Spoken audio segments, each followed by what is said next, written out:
Tengo el grandísimo honor de presentarles a mi amigo y colaborador, el doctor Gabriel Moreno Hagelsiev. Gabriel estudió en México, en la Universidad Autónoma de Guadalajara, en donde estudió biología. Y después estuvo trabajando un tiempo en un centro CONACYT, que conocen como el CIATJ, que está en Jalisco. También estuvo en el INECOL, en Veracruz. Después se fue a hacer un posgrado a Cuernavaca, a Ciencias Genómicas, y ahí fue contratado como investigador en lo que era, que es Ciencias Genómicas, que era antes CEFINI, pero pues luego le entró la locura porque lo contrataron en Canadá, en una universidad, y se fue a Waterloo, a la Universidad Lauriel, y allí ha estado ya muchos años, y lo que hemos hecho es, dado que está allá, pero todo el mundo lo conoce aquí en México porque pues, fue también uno de los pioneros en muchos trabajos genómicos, pues mantenemos muchísima colaboración, colabora con gente de ciencias genómicas, con gente de Michoacán, conmigo, aquí también con Luis Delaye, entonces tiene muchos colaboradores por todos lados. Y pues me da muchísimo gusto y aquí está para que les presente su trabajo. Gracias. Gracias. ¿Se oye? ¿Sí se oye? Muy bien. Yo volteo mucho, entonces de pronto se va a oír muy bien y de pronto muy mal. Si algo no se entiende, me dicen.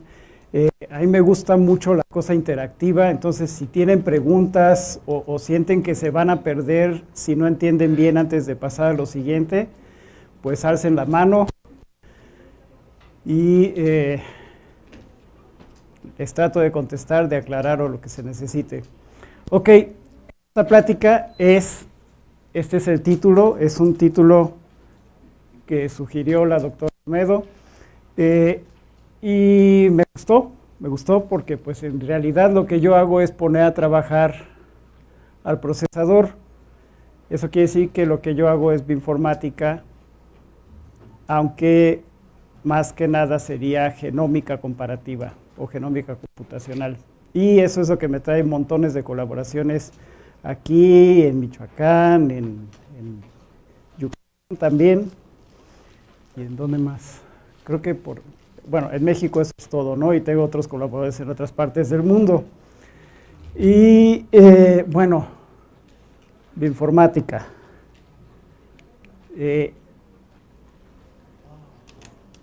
Antes de pasar aquí al universo en expansión, o sea, la razón por la que yo hago bioinformática es que hay un universo en expansión. No sé si ustedes saben la importancia de estas fluctuaciones cuánticas. ¿Ni idea? ¿Tú sabes? ¿Qué preguntar, perdón? ¿Cuál es la importancia de las fluctuaciones cuánticas? ¿Ni idea? Sí, hasta allá. Sé que se han observado superestructuras en el universo que supuestamente fueron influenciadas por las fluctuaciones cuánticas. Sí, hay superestructuras en el universo. Bueno, hay sistemas solares, hay estrellas, hay galaxias, hay cuanta cosa. Y eso pasa porque las fluctuaciones cuánticas son al azar, ¿no? Y como son al azar o impredecibles, eso le da al universo una estructura que no es uniforme. Y por no ser uniforme es que entonces se empiezan a formar estos discos que dan vueltas por la gravitación. Si fuera parejo, pues todo estaría nada más extendido. Como no es parejo, empiezan las gravedades, empiezan las condensaciones, empiezan las estrellas, empieza todo. Y todo es porque el universo fue tan chiquito que en ese momento las reglas eran las reglas del mundo cuántico. Eso nos da el azar inicial y ese azar inicial nos da galaxias.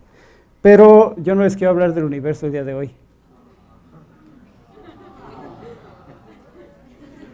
Sino de cosas que pasaron. Bueno, inicia todo ahí, ¿no? O sea, inicia ahí, hay una época en la que no hay luz, de pronto hágase la luz y la luz se hizo y sigue expandiéndose el universo. No sé si ustedes saben, pero lo último que leí es que hay suficiente masa, no hay suficiente masa para que el universo se vuelva a colapsar y hay suficiente energía para que siga expandiéndose por siempre. O sea que, al menos hasta los últimos resultados, el universo se va a seguir expandiendo y un día vamos a voltear, bueno, los descendientes de los descendientes de los descendientes de los descendientes, si es que queda algo, no van a ver nada, ¿no? Todo va a estar vacío. A no ser que descubramos algo como que se forman nuevas galaxias conforme se expande o qué sé yo. Pero por ahora el universo va a continuar expandiéndose, no va a colapsar de nuevo. Y bueno, aquí una de las cosas que pasan es que se forman sistemas solares, ahí vemos una galaxia en espiral, bla, bla, bla, y entre todas esas galaxias está la Vía Láctea. En la Vía Láctea está el sistema solar. En el sistema solar está un tercer planeta que se llama ¿cómo? La Tierra, donde es el lugar donde sabemos 100% seguro que surgió la vida, porque pues, estamos hablando los unos con los otros, ¿no? Y la inteligencia. Y entonces les voy a hablar de este otro universo en expansión. Este fue el que provocó que yo pasara de estar mezclando cosas con pipetas a trabajar en mi computadora, hacer programas, mandar los programas a supercomputadoras y resolver problemas.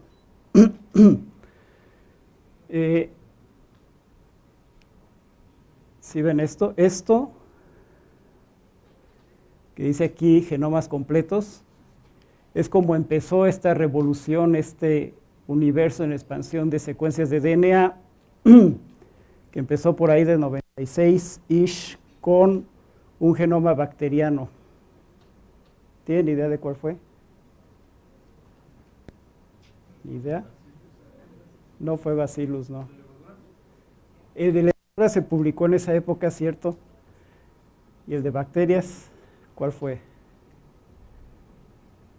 Porque el de levadura fue en realidad como el segundo. Bueno, el primer genoma que se secuenció fue una demostración de Craig Venter. Venter, ¿saben quién es Venter? ¿Ni idea? ¿De veras? ¿Nadie? Venter con B chiquita. Ah, sí. Es un bioquímico, perdón chico, que participó en el proyecto del genoma humano, sí. Y creo que él hizo que se secuenciara todo el genoma en menos de $1, que era lo que trataba de, o lo que buscaba. Sí, había iniciado un proyecto genoma humano que se iba a hacer con mucho cuidadito. Iban a ir región por región del genoma, iban a mapear primero, de aquí a acá vamos a cortar esto, lo secuenciamos, etcétera.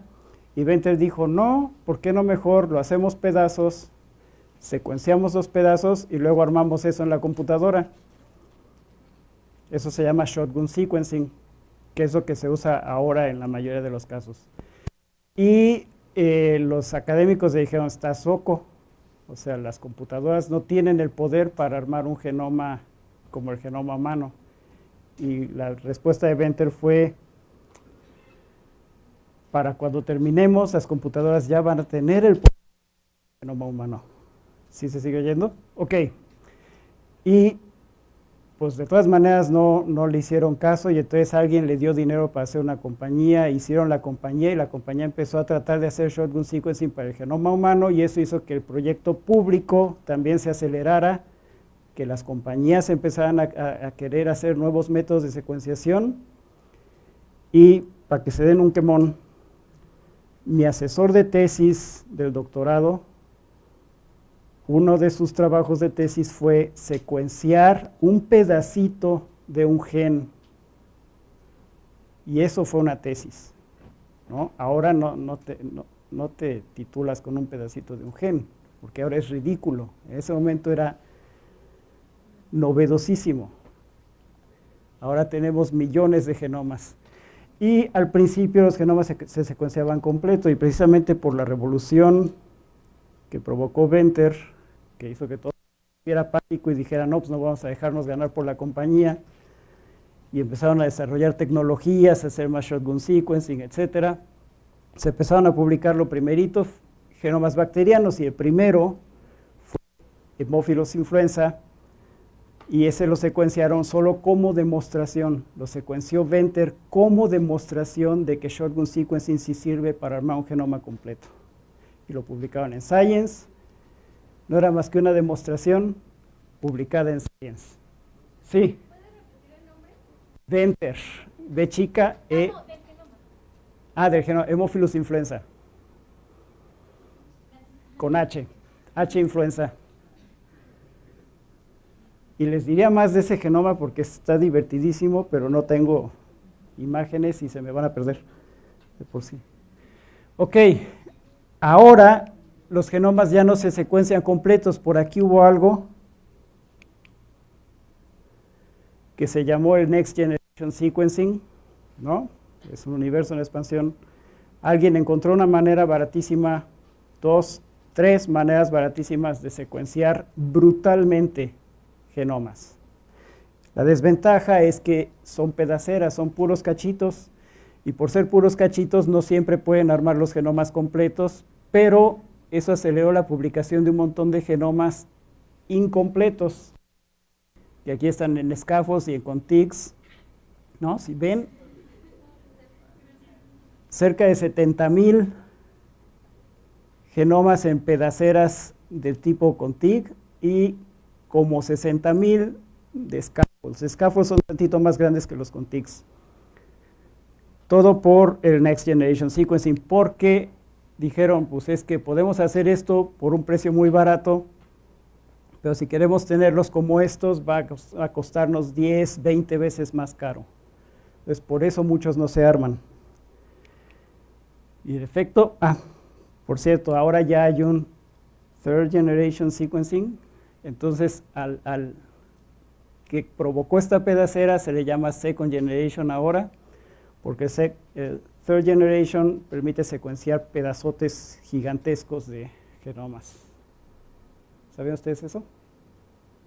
¿No? ¿No se habían enterado? Pues sí.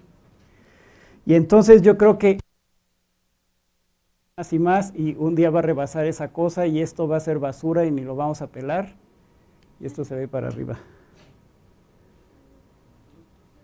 Cuando yo empecé a trabajar con genomas, fue aquí.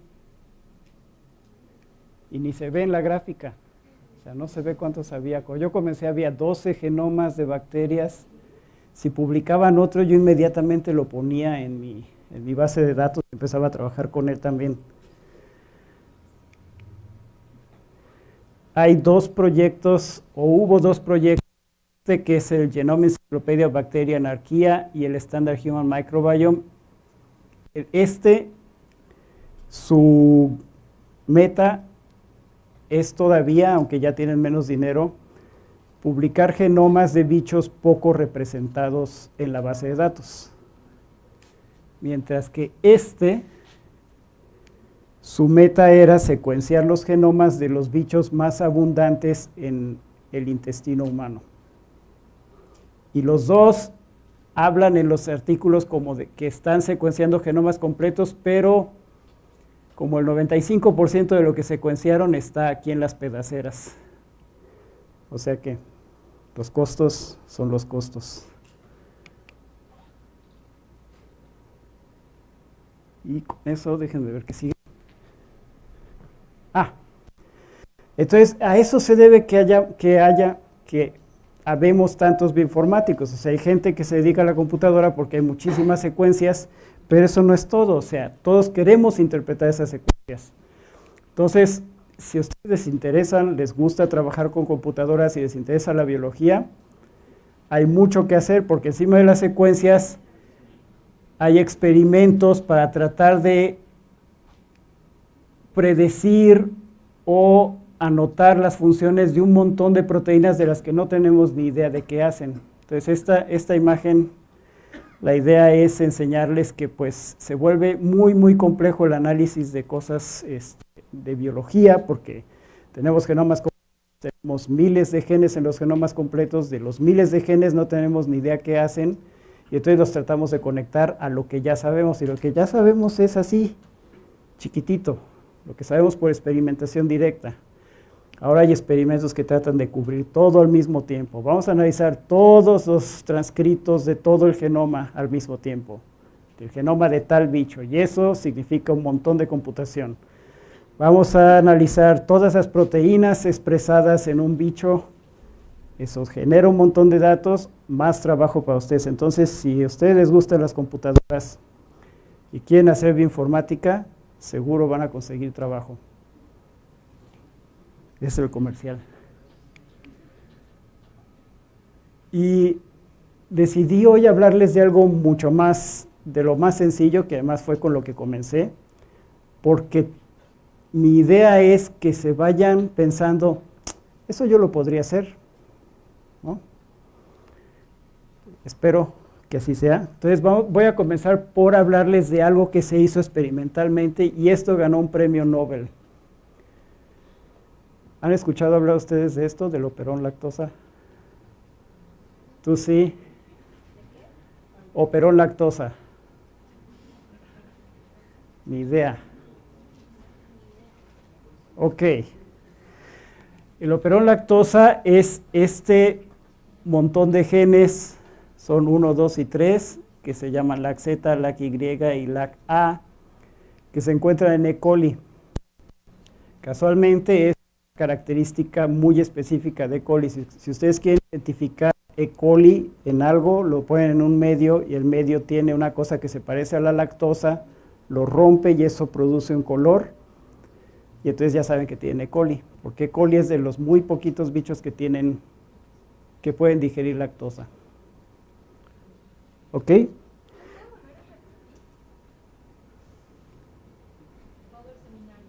¿Todo el seminario? Ok. Sí. Esto representa un pedazo de DNA. Hay 3 genes. Estos 3 genes se dedican a digerir lactosa.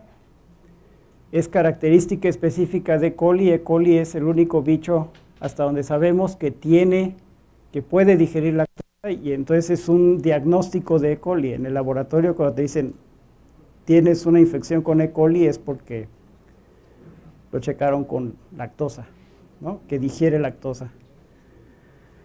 Y lo bonito del operón, una de las cosas, de las varias cosas bonitas, es que de esta pieza de DNA se produce un solo transcrito, o sea, un solo mensajero de RNA. Y de ese transcrito se producen 3 proteínas, la proteína correspondiente a este gen y a este gen. ¿Hasta ahí vamos bien? Sí.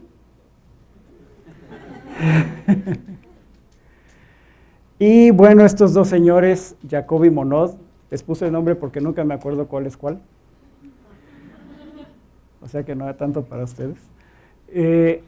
Hicieron una serie de experimentos para descubrir cómo funciona esto, o sea, cómo es que cuando entra la lactosa, el bicho prende este operón, se expresa el mensajero y se producen las proteínas para digerir lactosa. Y esto ganó un premio Nobel. Los cuates son franceses, por cierto. Fue en 1960, ¿no? Y es regulación. Hay una proteína, esta, ¿no?, que está pegada al DNA, y mientras esta proteína está pegada, no hay transcrito.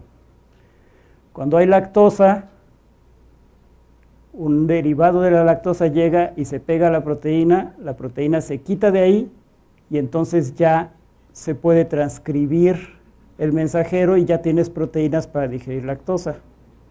O sea, este operón responde a la lactosa, su expresión depende de que haya lactosa, o sea que el bicho no está desperdiciando energía en producir proteínas y mensajero a lo bruto para digerir lactosa cuando no hay lactosa. Esta otra proteína se encarga de que si también además de lactosa tienes glucosa, la glucosa es más fácil de digerir, entonces mientras hay glucosa, también esta impide que se transcriban hasta que se acabe la glucosa. ¿Ok? Entonces, todo esto es control de la expresión de los genes. 1960, premio Nobel. ¿Por qué creen que sea eso? ¿Por qué creen que hayan ganado el premio Nobel estos changuitos con solamente un operón? Porque no se sabía nada acerca de ellos. ¿Quién fue? ¿Sí? Porque no se sabía no se sabía mucho acerca de material genético. Exacto, no se sabía nada de regulación, y de la regulación depende todo, de la regulación genética depende todo, ¿no? Imagínense que yo tenga enzimas digestivas expresándose en mi dedo, ¿no? O sea, no tiene sentido. Entonces, de la regulación depende todo. Este era el primer ejemplo. La lógica de cómo funciona la regulación es hermosísima, es muy elegante, y pues eso te hace entender las cosas a un nivel que antes era imposible. De hecho, yo empecé a ver estos ejemplos y otros experimentos de biología molecular y yo dije, yo voy a ser biólogo molecular, porque yo no tenía idea que la vida se podía explicar con tanto detalle, ¿no? A ese nivel. Es fuera de este mundo.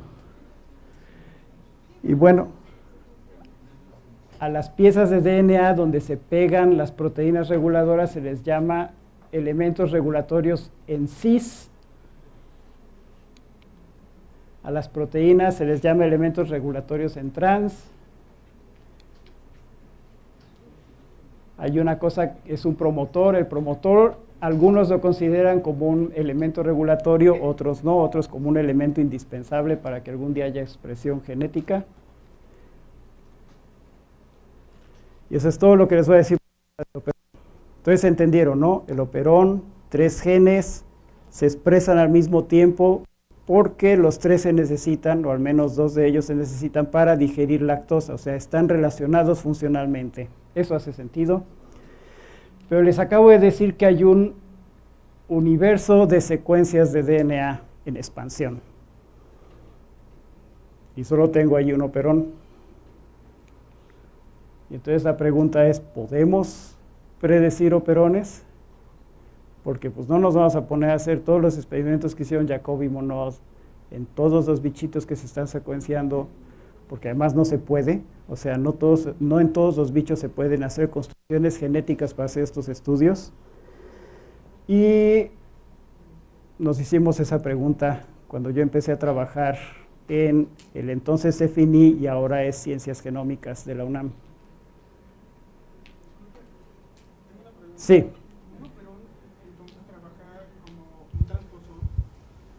No. ¿No? Entonces, ¿cómo? El operón, como trabaja tienes 3 genes, esos siempre se van a transcribir juntos. Hay unas señales antes del operón. A estas señales se le pegan proteínas que regulan si esto se transcribe o no se transcribe. Los transposones pueden tener muchos genes, en bacterias hay transposones que tienen operones, pero el transposón puede decirse que es como un mini cromosoma que puede tener sus propios genes y entonces funciona distinto en el sentido de que no es una sola entidad como el operón. Ok. Entonces aquí tenemos nuestro universo en expansión y tenemos nuestra pregunta. ¿Podemos predecir operones? Adiós. Pues déjame ver, ¿no? Y entonces resulta que hay una base de datos sobre regulación específicamente en una cepa de Escherichia coli, que no es patógena, es una cepa de laboratorio, que se llama RegulonDB, y es una base de datos hecha en México, con miles y miles y miles y miles y miles de citas, que desarrolló Julio Collado en el entonces CEFINI, aunque empezó a hacerla en el MIT. Entonces, Julio le paga dinero a unos técnicos, los técnicos van y leen la literatura, ven artículos, y aquí dicen, sí, aquí describen un operón, hicieron todos los experimentos, ven que se transcribe todo junto, Ya les creí, entonces vamos a poner ese operón en la base de datos y vamos a poner el regulador que regula el operón en la base de datos, etcétera, ¿no? Entonces aquí está una base de datos con evidencia experimental. También ahora tienen evidencia computacional, pero separan claramente unos de otros. Y pues yo dije, pues qué buena onda, yo puedo parasitar a estos chavos, ¿no? Agarrar sus datos y ver si puedo predecir operones. Y lo otro, estaba fresquecito, recién salió del secuenciador, el genoma de E. coli, K12, que casualmente es el mismo del que estaba hecha la base de datos. Y esto es como se veía entonces una tabla con las anotaciones del genoma, ¿no? Para cada una de estas líneas hay un gen que tiene un identificador único, que tiene una longitud, en este caso de 21 pares de bases, y sabemos que en el DNA está en la, ¿cómo se dice eso en español? Strand. En la cadena positiva, y en estos está en la cadena negativa, la que va para allá. Entonces, si leemos la cadena positiva, podemos ver un gen que codifica para ese pedazo de proteína, es un péptido, porque está muy chiquito, o para esta proteína, que está un poquito más grande, o es esta, y aquí tenemos todas las anotaciones. Estos que empiezan con Y son genes que no se sabe qué hacen, etcétera. Y bueno, aquí lo corté para que vean el final del cromosoma. Y entonces estos es dónde está, ¿no? Dónde inicia, dónde termina, dónde inicia, dónde termina, etcétera. Entonces, de estas coordenadas podemos sacar las distancias entre cada uno de los genes, podemos sacar la información de esta tabla.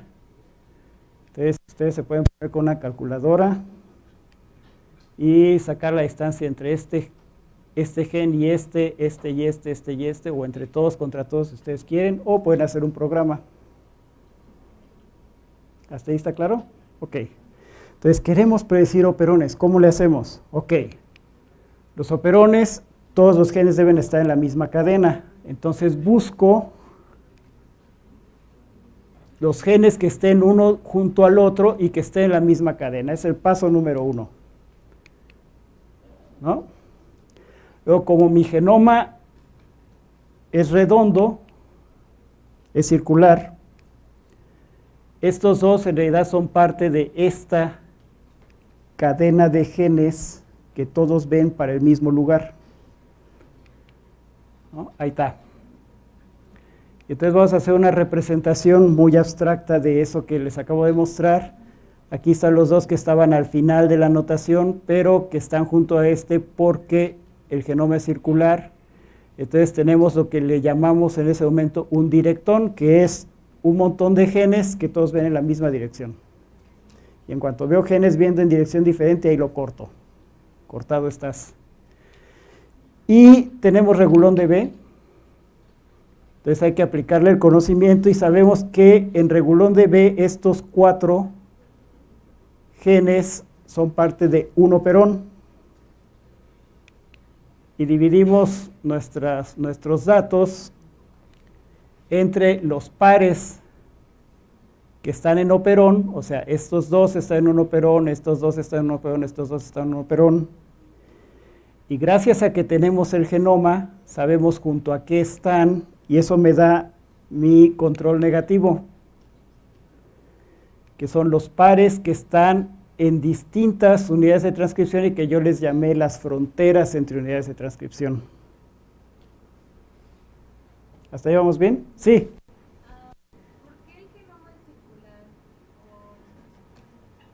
Porque le gusta.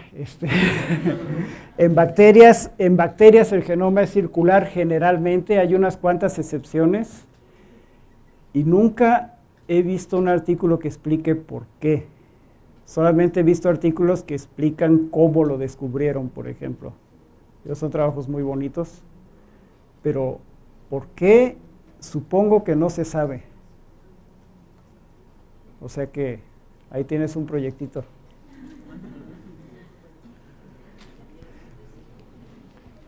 Esa es una pregunta excelente, ¿eh? ¿Por qué será? No sé. pero es circular. Probablemente tenga algo que ver con cómo se duplican los cromosomas, pero no estoy seguro. Entonces, mejor no te voy a mentir. No sé. De nada. Me encantó esa pregunta, me dejó pensando. Ok. Y una de las propuestas del laboratorio donde yo empecé a trabajar, o sea, yo llegué a trabajar al laboratorio de Julio, era que... A ver, vamos a regresar. ¿Cómo? No. Acá. Acá. Entonces, si ven esto, ¿se acuerdan que les dije que hay elementos de regulación antes del primer gen en el operón? Entonces, aquí debe haber elementos de regulación. Eso significa que la distancia entre este gen y este gen tiene que ser suficiente para que quepan elementos de regulación, ¿correcto? Entonces, y estos, pues como no hay elementos de regulación entre ellos normalmente, porque siempre hay excepciones, siempre hay mosca en la sopa. Entonces esperamos que estos genes estén muy cerquita y estos estén lejos. Entonces dijimos, vamos a ver. Entonces aquí está la distancia entre los genes que están en el mismo operón. Y tienden a tener distancias muy chiquitas, pero es toda una distribución, o sea, hay relajo, pero tienden a estar muy cerca. Mientras que los genes que están en fronteras entre unidades de transcripción tienen una distribución más flat, más así, no me importa hasta dónde estés, ¿no? ¿Sí lo ven? Y gracias a esto dijimos, pues se puede predecir bien fácil un operón, ¿no? En base a las distancias. Yo tomo ese número y calculo lo que en ese momento le llamamos un log likelihood o una posibilidad de que los genes están en el mismo operón, dado que se encuentran medio sobrelapados, ¿no? Entre -10 y 0 pares de bases entre uno y el otro. Y haces este cálculo para todas las distancias distintas, y entonces en unos, acá te va a salir que es más probable que estén en diferentes unidades de transcripción, y acá te va a salir más probable que estén en el mismo operón. Y si aplicamos eso y hacemos predicciones, entonces encontramos que con base a las distancias, a distintos cortes de verosimilitud, lo máximo que podemos obtener de predicciones correctas es como el 82% en E. coli. Entonces en E. coli podemos predecir operones, pero nos falla como casi el 20%, y así es la vida, ¿no? Pero esto es solo en E. coli.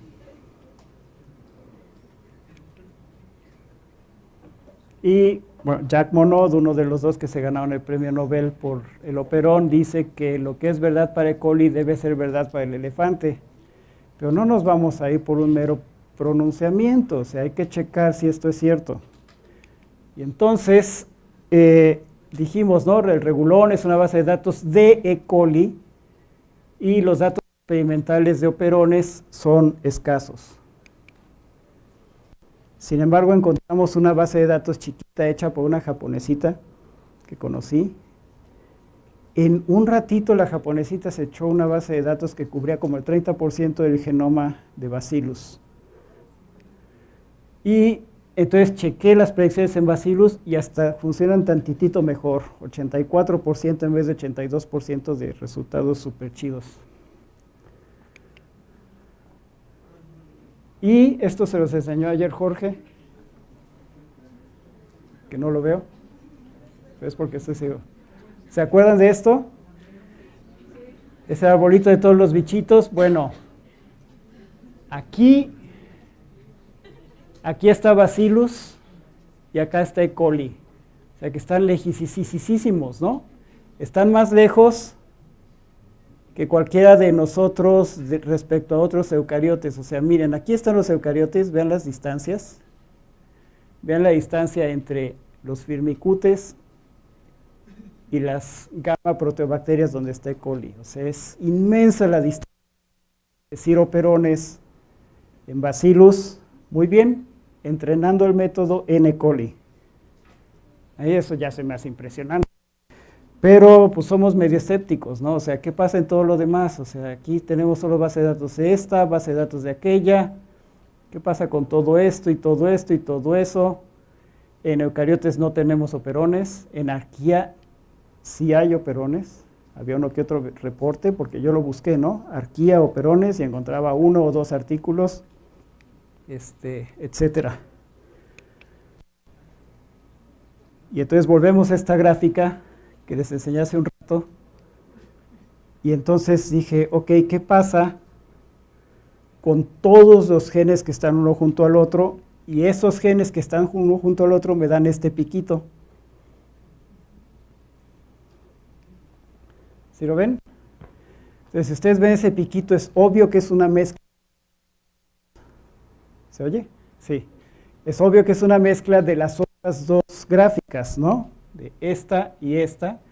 Y este piquito aquí, evidencia de que yo... Ok. Pues, ¿qué tal si checo todos los genes que ven la misma dirección de otros bichos y veo piquito? Y obviamente en otras enterobacterias, como Salmonella, que es muy cercana a E. coli, el piquito es prácticamente idéntico al de E. coli, ¿no? Aquí está E. coli, es el verde, y este como naranja marronoso, que no se alcanza a ver porque está detrás de la otra gráfica, es en Salmonella. Es lo que esperamos, pero de todas maneras hay que checar, ¿no? Porque como científicos tenemos que checar y convencer a otros científicos, y los otros científicos nunca nos van a creer porque su misión es no creernos. Cuando yo reviso un artículo no les creo nada, ¿no? O sea, tengo que ir leyendo y que me convenzan. Entonces tenía que mostrar estas gráficas. Aquí está el de E. coli, este es de Bacillus subtilis y el piquito es diferente al de E. coli, tiene esta muesca aquí, que por cierto la tienen todos los firmicutes y todavía no sé por qué. Pero que la forma no sea idéntica no me preocupa porque ya les mostré que podía predecir operones muy bien en Bacillus subtilis a pesar de esa muesca. O sea, lo importante es que la mayoría de los operones tienden a estar ahí. Ok, vámonos más lejos. Una arquía, metanosarcina algo, muestra este pico, es muy diferente al de E. coli, pero está en la zona dorada, ¿no? O sea, entonces, ok, voy a poder predecir operones en arquía. Súper feliz, ¿no? Pero siempre hay una mosca en la sopa, les dije.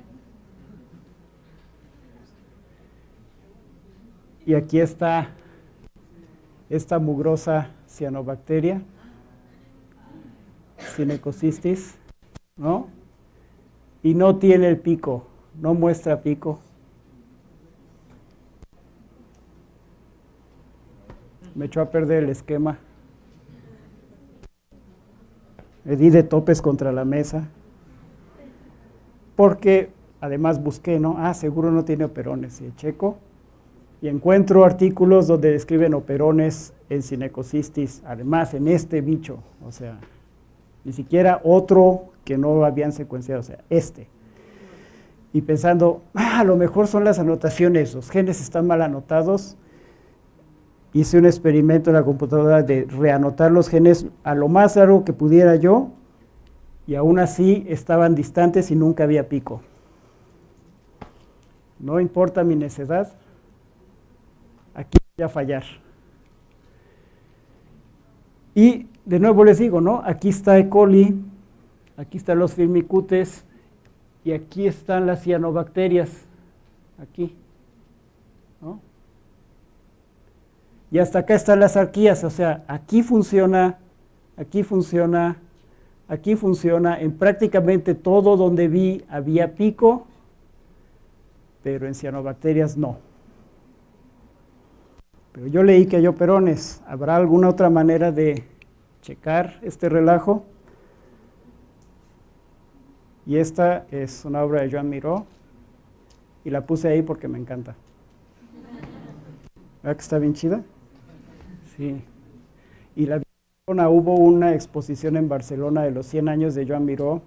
Yo visité en el 93. Y estaban obras de que se habían traído de todo el mundo, del Metropolitano de Nueva York, de cuanto lugar, a la Fundación Joan Miró en Barcelona, y vi esta y dije, órale, está increíble. Y pues ahí tienen. Corte cultural. Y entonces aquí está de nuevo lo que les decía, ¿no? O sea, ¿cómo hacer que el procesador trabaje por nosotros? Pues primero tenemos que pensar en el problema que tenemos. Y entonces otra manera de checar si hay operones en un bicho, además de lo del piquito, es esto. Si asumimos que un gen o una unidad de transcripción, operón o lo que sea, puede estar en una cadena o en otra al azar, entonces esperamos que aproximadamente la cuarta parte de las unidades de transcripción estén y un directón sean lo mismo, o sea, estén sin nada a los lados en la misma dirección, ¿no?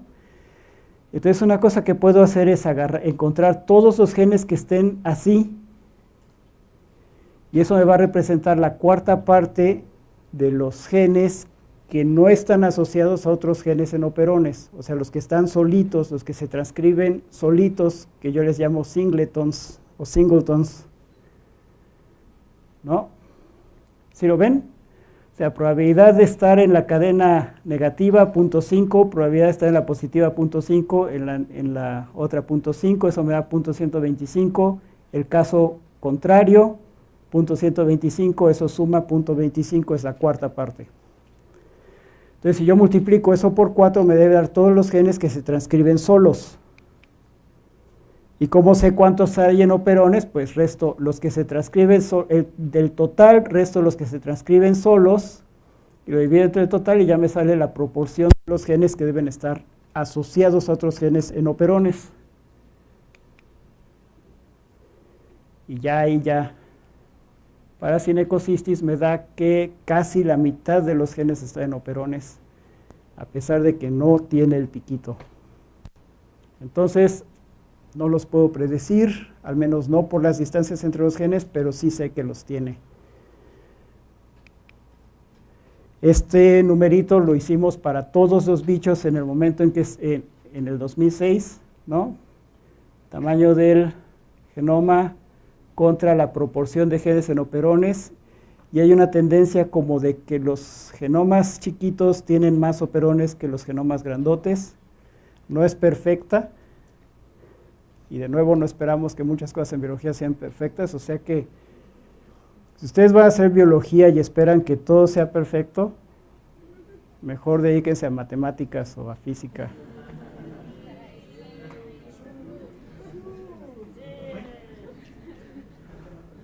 Que también es divertido, física es divertidísimo, pero la biología también tiene lo suyo. Ok, pero les dije que esto está creciendo, ¿no? O sea, ¿cómo, Gabo, me muestras una gráfica del 2006? Como me dijiste que esto crece brutalmente. Ok. Ahí está la de ahora, ¿no? Con 12,000 genomas. Se sigue viendo la tendencia, es que solo agarré los completos, se sigue viendo la tendencia, ¿no? De que los chiquitos tienen una proporción más grande de operones que los grandotes. ¿Alguna idea de por qué puede hacer esto? ¿No? Ok, ahí les va una pieza de información.